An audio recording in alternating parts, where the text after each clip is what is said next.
తనపై అడ్డగోలుగా మాట్లాడుతున్న ముఖ్యమంత్రి రేవంత్ రెడ్డి మంత్రి కొండా సురేఖది వదిలేదలేదని బీఆర్ఎస్ వర్కింగ్ ప్రెసిడెంట్ కేటీఆర్ స్పష్టం చేశారు. హైదరాబాద్ శివార్లలో కందుకూరులో జరిగిన రైతు దీక్షలు మాట్లాడిన కేటీఆర్ త్వరలో సీఎం రేవంత్ రెడ్డిపై పరువు నష్టం దావా వేస్తారని ప్రకటించారు. అలాగే మంత్రి సురేఖ క్షమాపణ చెప్పేంత వరకు వదిలిపెట్టేది లేదని కేటీఆర్ చెప్పారు. మాట్లాడితే మూసి అంటాడు లేదా హైడ్రా చేయాల్సింది మూసి సుందరీకరణ కాదు. మూసి గబ్బంతా ముఖ్యమంత్రి నోట్లే వాళ్ళ మంత్రుల నోట్లోనే ఉన్నది. మొదలైతే వాళ్ళ నెత్తుల నిండా గబ్బున్నది. దిక్కుమాలిన మాటలు, దిక్కుమాలిన ఇష్టం వచ్చిన రోత ఉట్టించే మాటలు, మామూలు మనుషులు మాట్లాడే మాటలు కూడా కాదు.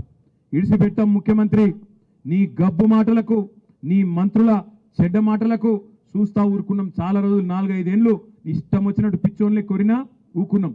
కానీ ఇలా బాధ్యతలో ఉన్నావు, ఇక నుంచి వదిలిపెట్టాం.